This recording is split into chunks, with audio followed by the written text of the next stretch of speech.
It's actually a very busy day for me. So I'm like switching from events. I'm literally my car, like waiting to jump in the car after this to go to two more events.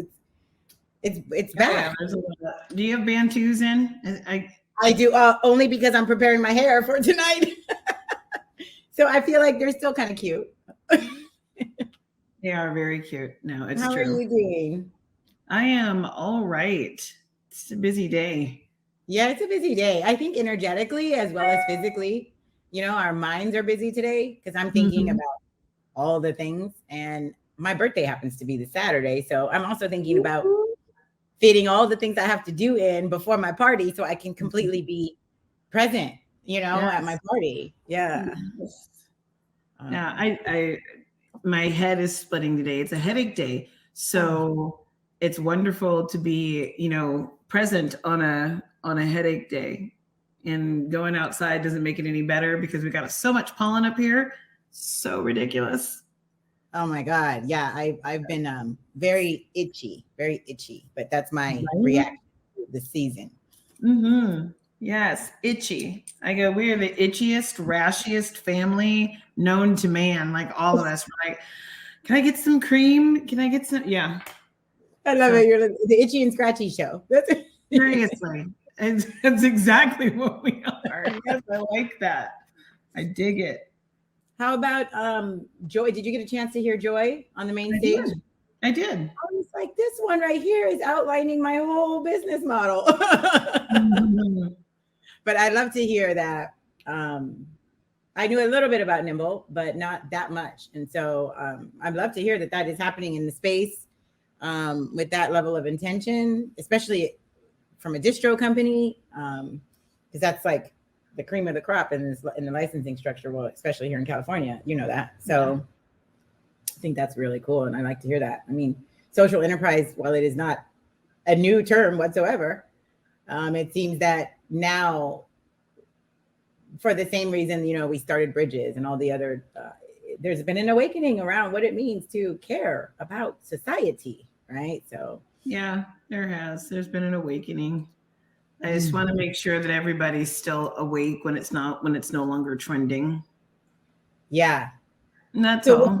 I I say mean, that publicly. I say that to everybody. Just keep your mind on it because, I remember in early 2020 when a lot of social things were going on. I just say early 2020, mid 2020, people know what was happening.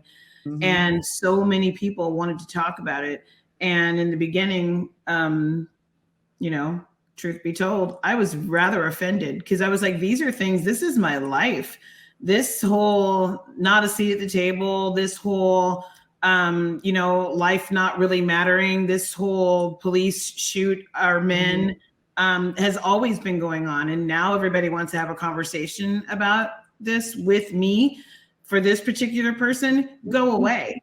I don't really want to talk about this with you because I need to know if it's really, like I said, if it's trending or if this is really going to be something that's going to create a sustainable change, Right, something right. long term that I know that my grandchildren and great grandchildren get to live a different life, That part. life without, a life without that level of fear.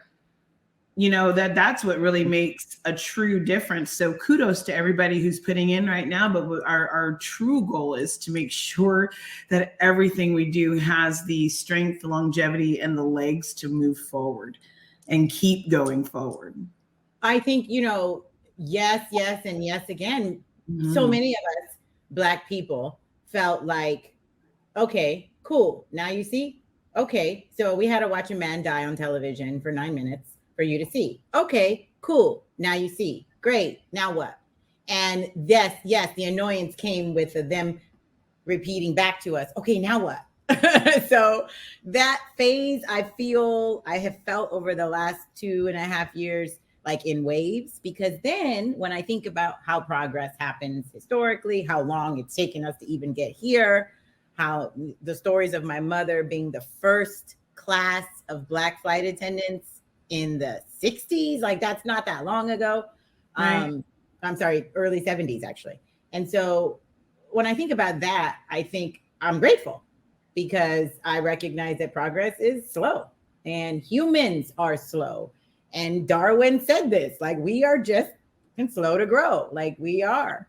And these things, these beliefs have been wired into our DNA now, because of the cellular changes that occur with ideas and how they impact the body. I don't know.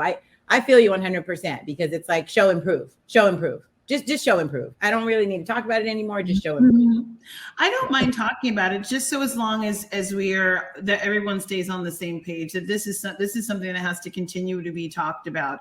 I just saw someone who I connected with on social media, so I don't know him in real life, but we've been connected for a while. He's Black, and he says that racism doesn't exist, that it exists because we keep talking about it. And I was appalled to hear that, because racism exists. I've said on this platform, so anybody who's listening to this now or gets to listen to it in the future knows what Tiffany believes. She believes that it is a tradition in our country and much of the world to act within bias and racism. It is as traditional as any holiday that we celebrate here. We just keep on giving it out all the time. So it's here whether we talk about it or not. The silence only means acceptance. And I just couldn't believe that here's a man who's close to my age, lives in Black skin as I do, but really can say that it doesn't. And then everybody who agreed with him was white. And I thought this is an interesting thing. I'm not saying it's a bad thing to fill your heart with the positivity of, hey, this doesn't exist, but we can't say something doesn't exist until we are able to erase it. And since it has a history here, we have no hope of doing that. All we can do is make change moving forward, but we can't bury our heads in the sand and say that it didn't happen. Then we have no idea what we're trying to get away from. Yeah, I mean, it's interesting that you bring up a Black gentleman, a Black person who has that ideology, because unfortunately, I know far too many Black people who share that ideology. And I think it maybe comes from this idea that they have made it, or the individuals that I'm speaking about have achieved a level of success that they deem, anyone can do, and fail to recognize barriers that may have even been presented that they were able to overcome, that they might have stemmed from bias. I mean, I think too, when you make that statement, because you've said that, and I love that, you're like, anybody who's watching this, who watches it later, let me say, this is what Tiffany Watkins believes. Racism is very real, and we are operating with this bias inherently, like holidays, like apple pie, right? It's as American as apple pie. I think we've even said it, or you've said in the past. And I think that when it becomes so normal, you don't even know how to identify it as racism anymore, unless you're actively doing the work and seeing how it is woven throughout every single system in our entire global world, right? But that takes some attention. It's such a quiet concept until it gets loud. Yeah. So it can go into things, but the media doesn't help. And I work in media. I own a media company, so I'm not against media. So let's be clear there. But our medias that we listen to on a regular basis doesn't help by showcasing racism in an interesting window. What we see is the cross burnings, the beatings, the killings, and things like that. We forget that it's also racism, right? To clutch your purse because a Black person walked by, to look at me funny when I enter a room because I'm the only Black person, to fall all over yourself and trying to use things that you may think are cool, like "hey yo," or things that you think that I might say, using Blackisms. Yes, the more what people might perceive as less dangerous, right? Well, I'm trying to meet you where you are, but really, and you have no idea where I am until you ask. Exactly. Or until you pay close enough attention. Sometimes not paying attention to someone because you just find it impossible to relate to them because of what you see in their skin is racism. So it's so many different facets. This is not just one thing. Yes. And it's everywhere. So we talked about this in other Bridges rooms where Lisa, I'll use Lisa for an example because I know it's safe to do so. She has mentioned, my concept of who a racist is has even changed, because I thought, well, I'm not a racist because I don't think these overtly horrible things about people of other cultures or ethnic backgrounds, right? I am not in the KKK. When you think of a racist, you think of these big assaults. So that's exactly what you're speaking to, that it's so weaved throughout our DNA now that it's everywhere. And it can be as simple as having an all white cast on a show that's in Los Angeles. Like, how do you see that through your lenses? That's not what LA looks like, but that's in media all the time. Right. And it's racism in that got missed, right? That it's a part of a system that feeds that continual behavior. Precisely.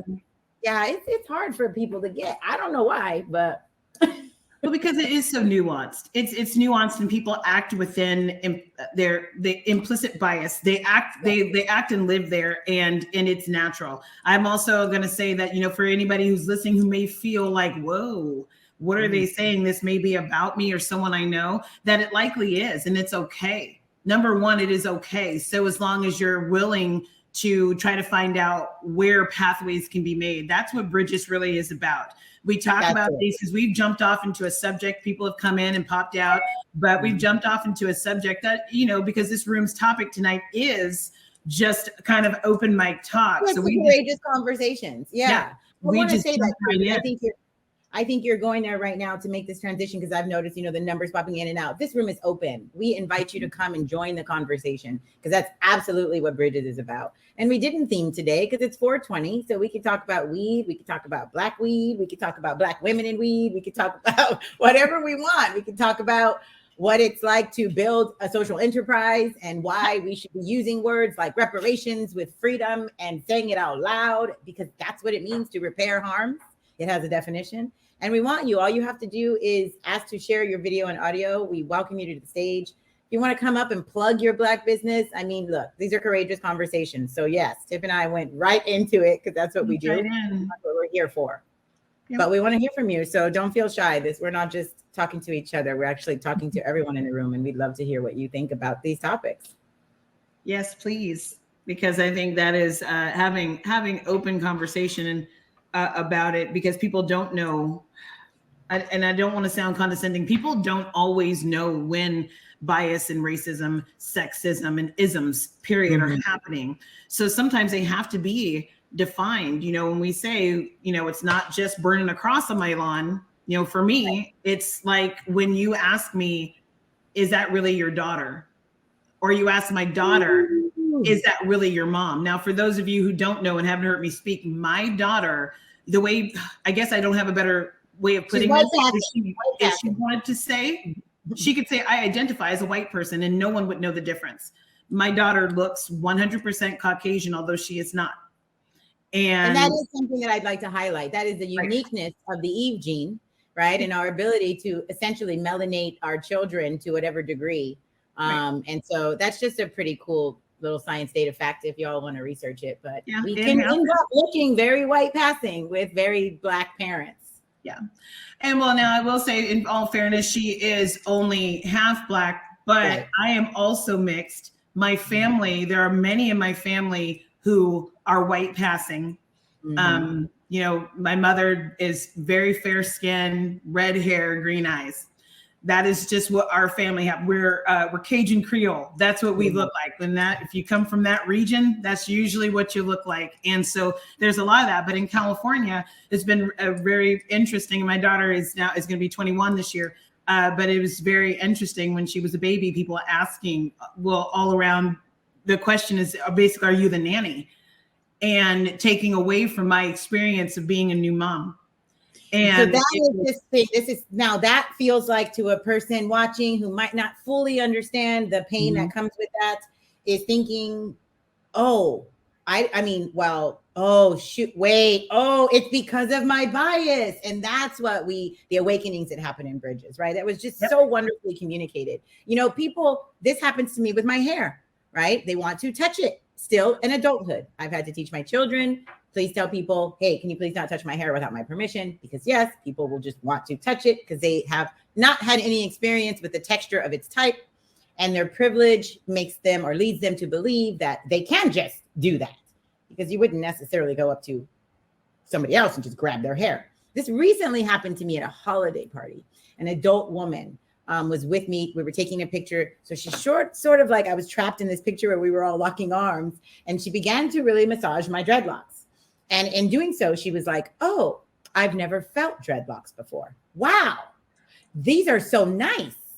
How do you get them like this? And we're in a picture, like they're taking like 20, 30 pictures. You know how that goes. And you're like, and I'm just frozen.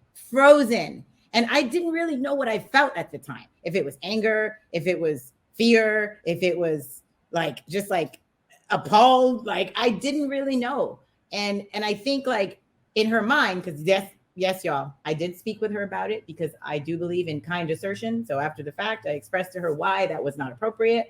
And we ended up having a beautiful conversation and her learning so much about hair and Black culture in that conversation. But I know that her defense was from the start, well, I just thought it was nice. I didn't even realize. And so what do we say to that person? I know the thing I say is, when's the last time you reached out and touched another person's hair that looked like you?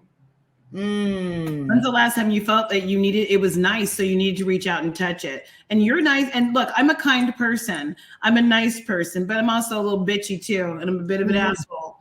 So when people reach out to try to touch me, I grab hands. I grab your hands, because if you're going to touch me, I'm going to touch you. So there we stand. I don't submit to touch unauthorized. I have trauma in my life. And people, you would imagine how many people love to. Oh, they just think they can. A lot of people shave their heads, but how many times have I caught hands right here on the side of my head? Oh, your hair. And I'm like, no, I'm sorry. We're not doing touching. I don't want you to touch me. I think that is the utmost. I think I saw it come through in the chat. Violating. Joy said it. How violating? It's a violation. It's a violation.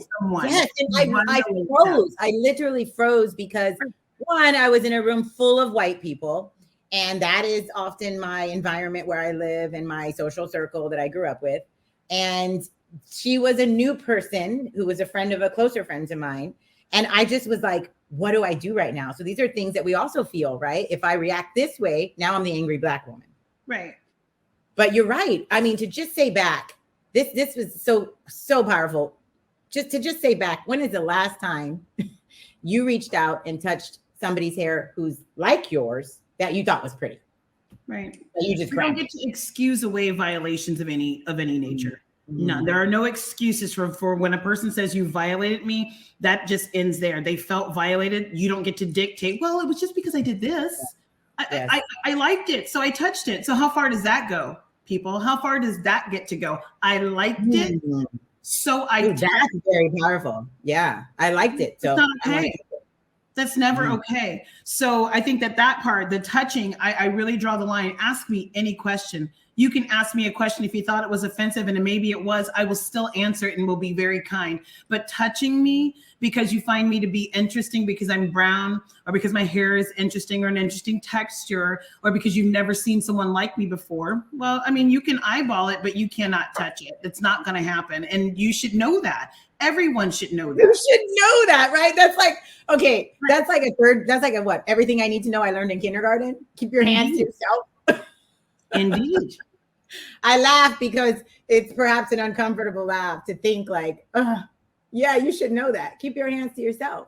Because if I knock you out, then we'll have a problem. Like, right.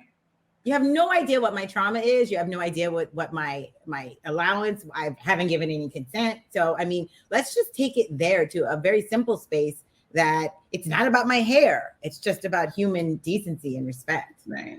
It's just about that. Because if it was like in that, we know the old Office videos that we used to have to watch back in the day, and we still watch today for the harassment. It starts with touch.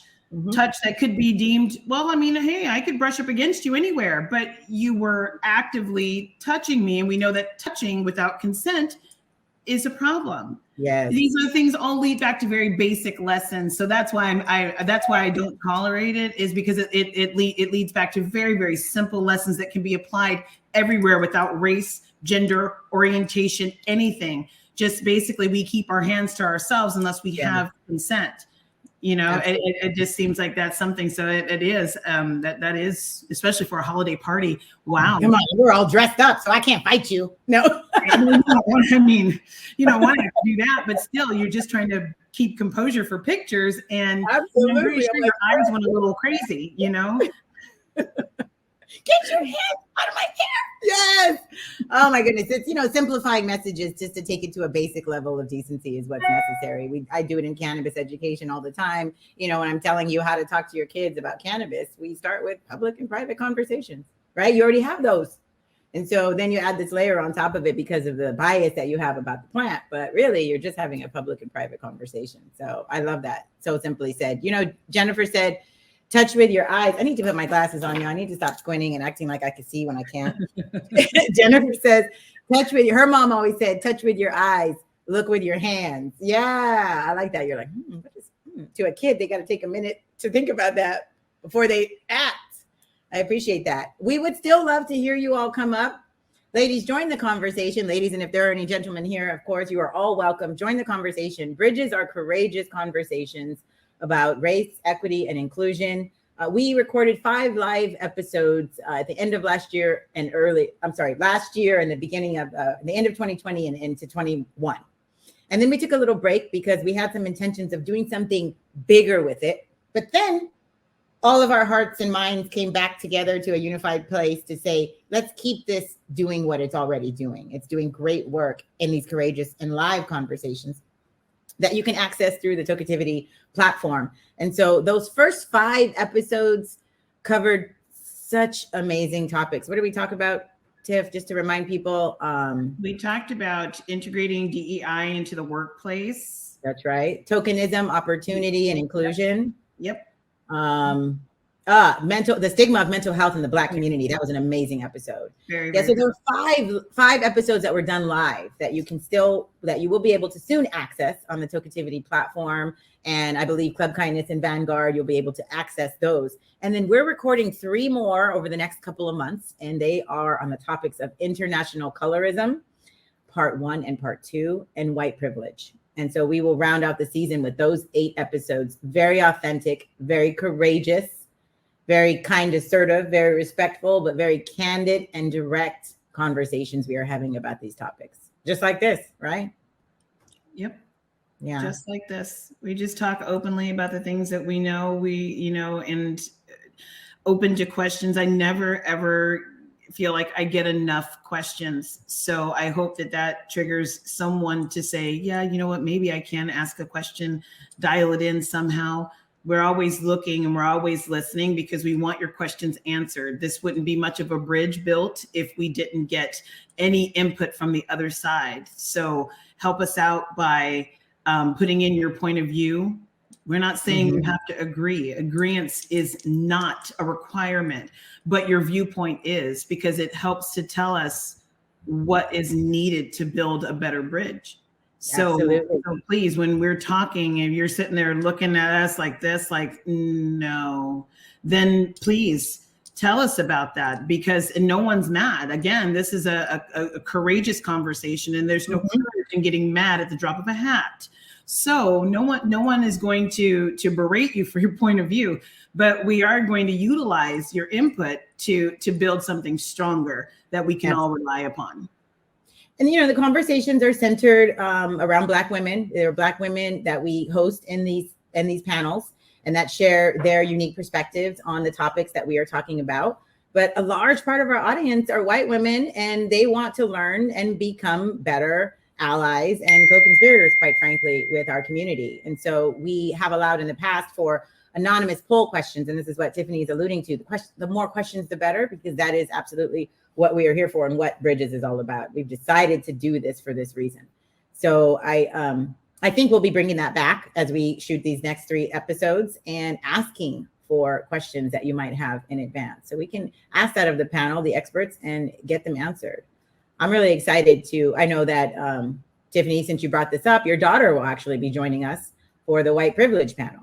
Yeah. And that will be a really special conversation for me because you know how much I love the youth and teaching. And I'm really interested in hearing her generational perspective on being a white passing woman and with a mother like you, who I'm sure has been like, raise your fist, make sure you're teaching people, like, how are you using your privilege? And so I'm very excited. She does it all the time. So it's going to be a wonderful conversation. Yeah.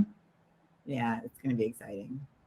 Well, are y'all going to come and talk to us? We got a few minutes. We want to hear what the community thinks about anything that's come up. We see you in the chat. You don't have to be shy. I want to, I don't know, come up and announce your Black business to us. Like, this is being recorded. This is going to live forever. So this is an opportunity to share, to practice, to preach, to teach, to connect, whatever. I'm like, Joan, I want to see you. Who's here? We've got some people in the room. Yeah. What's something, Tiffany, that you felt like has been one of the most, I mean, I think Bridges has been super impactful for a lot of people. And maybe that's something you all can chime in on if you have seen a Bridges episode. What was something that was really impactful? Maybe a moment from an episode from last year or an overarching theme that came up for you? You know, I think the overarching theme is, for me with this, is point of view, because we have uncovered so many different points of view just by sharing experiences of where we felt trauma, violation, tokenized, where we felt these things, and understanding that it looks like different things. So from the outside looking in, it may look like we're all talking about different things, but we're really talking about the same thing. I found a sense of peace with that, and healing with that, to stand beside, so to speak, other folks who look like me and experience these things. But it felt incredibly powerful to share that point of view with those who don't look like me. I didn't realize how much I needed it, because I was raised in an environment that was predominantly Caucasian. I didn't realize I needed that. And even at my age, I am still discovering those things. So I would say point of view is one of the things that sticks out the most to me, because it divides us, but also unites us. So it's very dynamic. Ditto. What she said, y'all. No. I mean, it's just so accurate. This what we experienced with Bridges was such a unique opportunity, one, to be empowered, right? Via the times, the energy of the momentum that we talked about early on in the session, and like that wave that we felt. So it felt empowering for me to be able to use my platform, use my voice, and feel like more people could finally hear it. And then, yes, sit in circles with other Black women, different backgrounds, different education, all over the world, because we had Dr. Keisha from Africa join us, right? And she was all the way in Nigeria. And all of that, and feel like, yeah, these are my sisters. We're all speaking the same language from different experiences. Yes, this is truth. And then having a community that did not look like us, that did not mirror us, be open and willing and wanting and hungry for the information that we were offering, and be challenged, because we got some of that feedback, right? The emotional challenges, and then some experiences where women said things that we had to educate on the spot, and they came back smarter and learned from it and more compassionate. And so that it's just, yeah, it's been a point of view, and being able to receive others' points of view in a way that contributes to your own, to elevation for all. So yeah, Bridges is pretty dope. If I may say so myself. You may, because it is. It really is. It's meaningful and intentional, and I think that is why we not only live in our passion inside of it, but I think it shows. I think other people really get to see that, because it is so these conversations are not just willy-nilly. It is intentional that we are provoking this type of barrier lifting. Yes. It's so meaningful. It's reparations. It's like, you also need to listen to me. You also need to put me in positions for equity and power. You also, you know what I mean? It's like, these are all the things. I love it so much. I love it so much. Oh, thank you, Joy. We're glad that this is resonating with you. Same. And we have a lot of patience. I have more patience than Tiffany, I think. What do you think? I definitely agree with that. Yeah. Yes. Oh, I just, you know what, I'm not impatient. I'm really not, but I do have a big mouth and I say right what's on my mind. And I rarely do I sugarcoat things. And sometimes that can be misconstrued, but I think that I more than make up with it with, again, very nice things that I say and do for others. It's really all about empowerment for me. And if we don't, all of us, I don't care what kind of outer coding you have, if we don't all use our voices, empowerment means nothing. So, and that's for us all. That goes outside of gender, race, anything.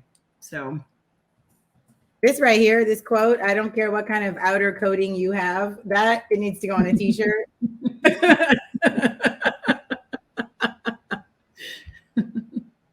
Oh, yeah. I mean, so Joy, speaking to that, when we think about, yes, hey, Samantha, come on up. When we think about what it means to be ignorant, right? Hi, ladies. Hi. And being ignorant is sometimes willful, right? We can say, well, I've already told you. So now it's willful ignorance because I done told you. But if you didn't know before I told you, that's the one moment. That's the question and answer moment. And I will answer it. And now you show me if you choose to remain to be ignorant. So I think, yeah, my patience is with that. Like, I will give the question and the answer, and then I will watch, and that's it. But you don't get it extended returns, and then it becomes willful ignorance. I appreciate that, Joy, that, admitting that it's hard. It's hard. But I taught high school, so I have a lot of patience. But what's beautiful about, like, when you start to have curiosity about asking those questions and being open to receiving the answers is you find that you're just less reactive to everything around you too. So then, like, life starts to take a different shape. And when, I just love you ladies so much. You're so inspiring. And we're doing this work together in so many different ways because we want to see, like, what does the society look like next? What is, like, a different iteration of capitalism and of diversity and of different cultures and of globalism? What does it look like in the future? That's why we're all doing this work here together, because we can see how plant medicine and feminism and sisterhood and camaraderie and collaboration and caring about the planet and all of the things, like, we can see and feel what that world looks like. It all starts with in my dreams every night, like almost every night. I mean, I literally, it's funny, Sam, that you said that we can see it. And that's what makes it so easy, the work so authentic and good. My husband said to me this morning, who were you dreaming about last night? And I was like, I don't know what I say. And he said, well, I was asking you questions and you were like, hold on. I'm busy. I'm working on the next thing I'm building. And then he said, well, what are you building? And he goes, something that's going to change the world. And I said that, and I don't remember. Hell yeah, you did. I love that. Yeah, so I came home from a beautiful early 420 dinner last night. So there was some infusion going on. And so I have no idea that I said that, but I'm like, that's how my mind works. Yes. There it is. Yes, I like that. We view a future that can be different, and it's us being cognizant in that space that is truly going to change the world. And the more people that we get just kind of on the bandwagon of understanding that this can all be different. Everybody wants to have success. Everybody wants to have monetary success. And we just need to find a way where that is more inclusive and gentle, because, right now, and we can, again, this is another thing that we control. We control the narrative on what money does, what power does. So why are we not taking care of it? So when we do things like this, I think we're actively participating and taking care of what these things look like for future generations. We just need everybody. We need everyone to see it and feel it with us. Ashe. Yes. We love you too, ladies. Yes, we love you. Happy And 420. Yes, happy 420.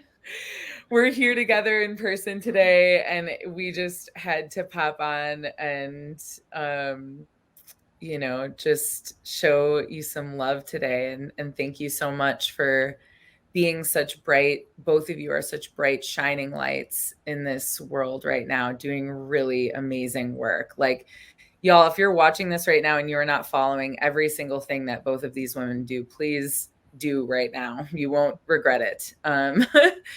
It's such an amazing collaborative effort, and we often talk about in our meetings how this feels like it's spiritual work that we're doing. And it's witchy and it's magical and it's wonderful and it's weird and it's hard and there's ups and downs. And when we talk about courageous conversations, we talk about really empowering ourselves to be able to handle ourselves in these extreme dynamics and to make change that way. And then that trickles into all of our relationships, like just how much the 4 of us and then the 6 of us, our extended team, are like with Kia and the 5 of us there, and like you know, the ways that we've been leveling up together over these last almost 2 years of like meeting regularly and talking about this and sharing our own stories and being on this journey together and holding space for each other to be imperfect, but to be still committed to what we feel is true and right. It's what like the plant wants. It's what Mother Earth wants. I don't know. It's what feminine energy really needs right now. It's to just be like out there, helping the peace, helping creation. And we can't get there unless we talk about the things that are hard. Right? Yeah. We have to talk about the things that are hard. We have to look at the things that are hard, and we have to figure out how do we do things differently.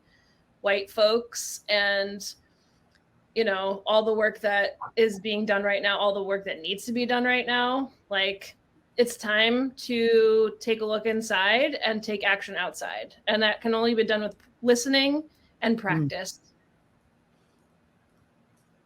Indeed. That's it. I mean, there's a textbook. You got to listen and then you got to practice it.